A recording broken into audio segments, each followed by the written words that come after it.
Halo semuanya, kembali lagi bersama saya Ataline Hukubun di channel YouTube Atalin.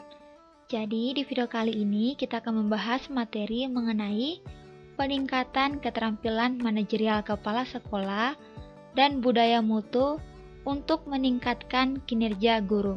Jadi kali ini kita akan membahas materi secara khusus, yakni bagaimana meningkatkan keterampilan manajerial kepala sekolah dan budaya mutu untuk meningkatkan kinerja guru. Nah, hal ini didasarkan pada hasil penelitian Kaisa Asar, Kadar Sarifani, dan Rasto tahun 2017, di mana 1. Semakin tinggi keterampilan manajerial kepala sekolah, maka semakin tinggi pula kinerja guru. 2. Budaya mutu berpengaruh positif terhadap kinerja guru. Berdasarkan kedua hal tersebut, maka jika kita ingin meningkatkan kinerja guru, maka kedua hal ini yang harus kita benahi. Pertama, bagaimana keterampilan manajerial kepala sekolah itu kita benahi, dan yang kedua, bagaimana budaya mutu itu yang kita buat lebih dulu. Karena nantinya kinerja guru itu yang akan menjadi dampak dari dua hal tersebut, dan beruntungnya hal ini berada pada dirinya kepala sekolah. Nah, maksud dari kata beruntung yaitu kepala sekolahnya yang mampu untuk meningkatkan keterampilannya sendiri. Kepala sekolah adalah orang yang paling mampu dan yang paling berkuasa di sekolah untuk mengubah dan menciptakan budaya mutu di sekolah. Keterampilan manajerial. 1. Technical skill. 2. Human skill. 3. Konseptual skill. Jadi, ketiga hal ini yang harus dimiliki oleh seorang kepala sekolah. Jadi, yang pertama itu ada technical skill. Nah, technical skill yaitu skill-skill atau keterampilan-keterampilan yang mencakup segala sesuatu yang dilakukan di sekolah. Contohnya, jika di sekolah itu ada pembelajaran, maka kepala sekolah juga harus memahami technical skill-nya pembelajaran.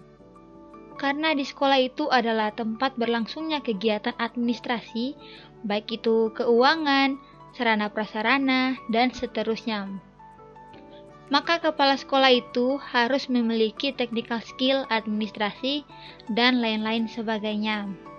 Karena yang ingin kita tingkatkan itu adalah keterampilan kinerja guru, maka yang terkait dengan kinerja guru secara langsung, misalnya kepala sekolah harus memahami bagaimana menyusun perencanaan pembelajaran yang baik.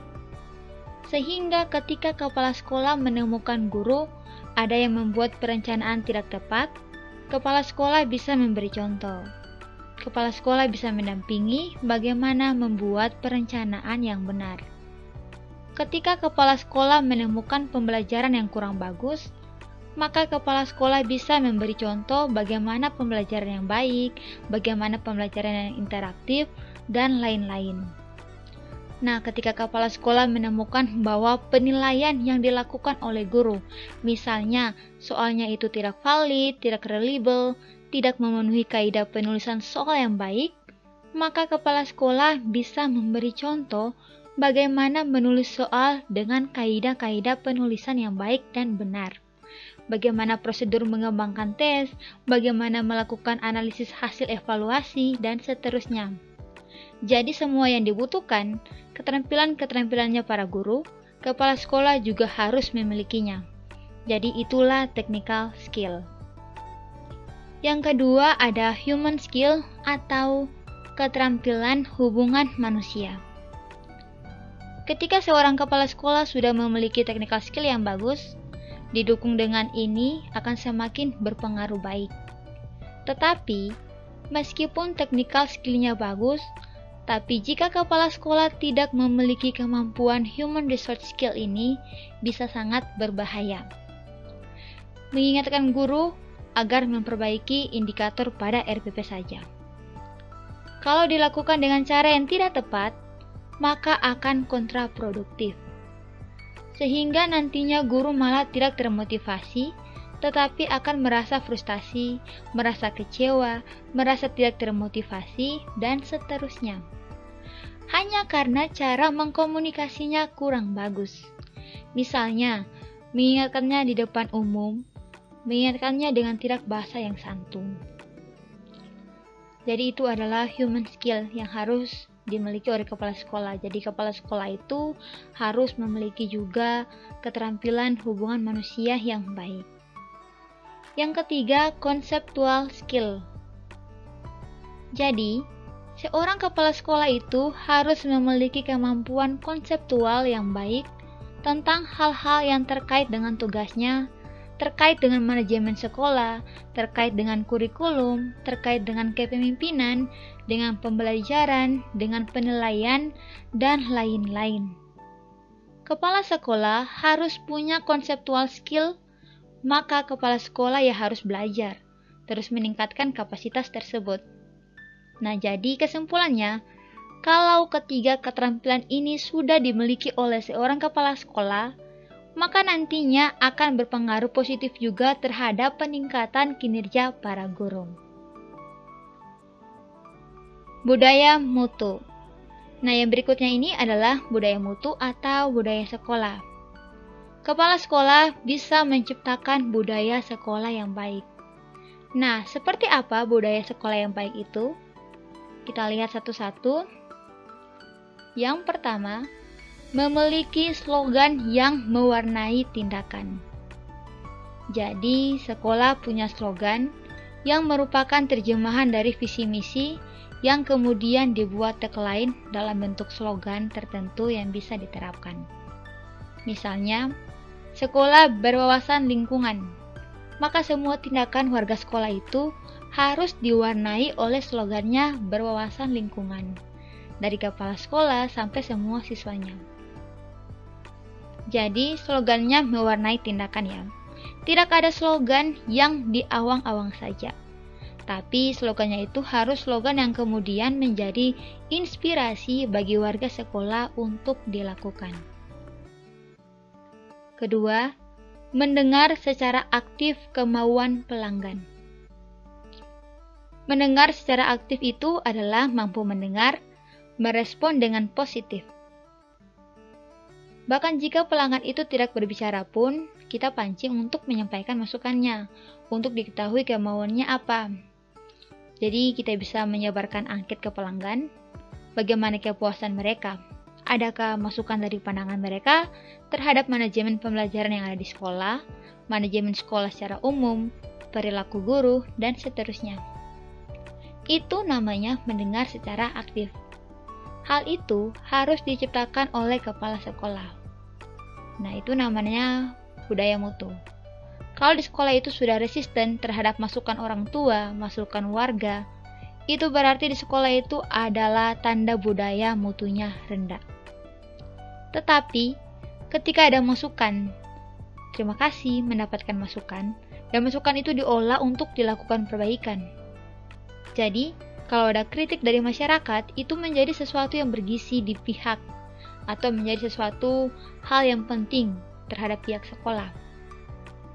Kritik itu tidak menjadikan sekolah itu patah harapan, tetapi justru kritik itu menjadikan mereka bersemangat untuk melakukan perbaikan. Karena kritik itu tentu sesuatu yang diinginkan oleh pelanggannya. 3. Keterlibatan aktif semua warga sekolah dalam memajukan sekolah. Sekolah yang memiliki budaya mutu yang bagus, itu tentunya semua warga sekolah terlibat. Semua ya, tidak ada kecuali. Muridnya terlibat aktif, gurunya, tata usahanya, kepala sekolah, komitenya, dan semua hal yang berkaitan dengan sekolah tersebut. 4. Kerjasama tim di setiap kegiatan. Jadi, ada tim-tim yang bertanggung jawab terhadap setiap bagian.